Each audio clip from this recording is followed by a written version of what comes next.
অবশেষে বাংলাদেশ জিতে গেল, উঠে গেল সুপার এইটে। তবে সুপার এইটে উঠতে পোয়াতে হয়েছে অনেক ঘাত প্রতিঘাত। প্রথমেই বাংলাদেশ ব্যাটিংয়ে নামে পাওয়ার প্লেতে হারায় 4 উইকেট। 4টি উইকেট হারিয়ে বিধ্বস্ত বাংলাদেশ কোটি কোটি কবুতরের মতো একটি দুটি করে দানা সংগ্রহ করে অবশেষে সংগ্রহ করতে পারলো বাংলাদেশ 106 রান। 19.3 বলে অল আউট হয়ে যায় বাংলাদেশ। টোটাল সংগ্রহ হচ্ছে 106 রান।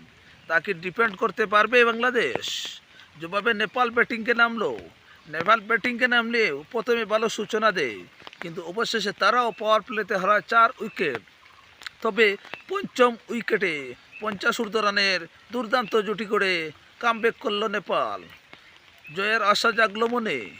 অবশেষে সেই জুটি ভাঙল এবং বাংলাদেশ 21 রানের বিশাল ব্যবধানে জয়লাভ করে উঠে গেল সুপার এইটে।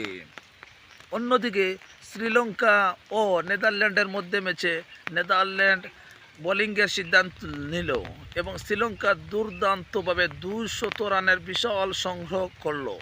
সেই সংগ্রহ ডিপেন্ড করতে গিয়ে নেদারল্যান্ড ব্যাটিংয়ে নামলো এবং ভালো সূচনা দিল, কিন্তু তারাও অবশেষে হেরে গেল।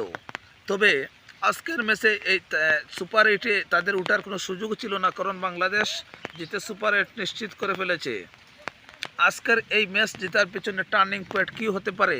তানজিম হাসান সাকিব নাকি মুস্তাফিজুরের 19তম ওভার? তানজিম হাসান সাকিব আজকে 7 রান দিয়ে 4টি উইকেট শিকার করেন। অবশেষে 19তম ওভারে মুস্তাফিজ মেডেন উইকেট শিকার করেন এবং টোটাল 3টি উইকেট সংগ্রহ করেন। কার অবদানে এই বাংলাদেশ আজকে এই সুপার এইটে উঠতে পারলো বলে আপনি মনে করেন? তানজিম হাসান সাকিব নাকি মুস্তাফিজুর রহমান নাকি সাকিব আল হাসান 2টি উইকেট এবং সর্বোচ্চ রান 21 রান?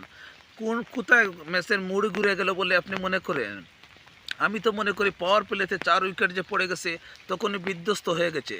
তবে আবার যখন কামব্যাক করলো তখন আবারও মুস্তাফিজুরের উইকেটে ম্যাচে দাঁড়িয়ে যায় বাংলাদেশ এবং 19তম যখন 2 ওভারে লাগতো তাদের 22 রান, তখন 19তম ওভারে মুস্তাফিজ এসে মেডেন উইকেট, মানে কোনো রান না দিয়ে একটু উইকেট নিয়ে নিলেন। সেখানেই বাংলাদেশ নিশ্চিত হয়ে যায় যে বাংলাদেশ সুপার এইটে উঠবে।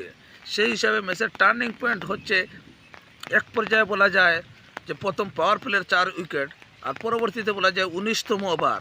আপনার কোনটি মত? কোন দিক দিয়ে বাংলাদেশ এই টার্নিং পয়েন্ট বের করে সুপার এইট নিশ্চিত করলো? আপনার অভিমত কমেন্ট করে জানাতে পারেন। আর সুপার এইটে বাংলাদেশ কেমন পারফরমেন্স করবেন তাও কমেন্ট করে জানাতে পারেন।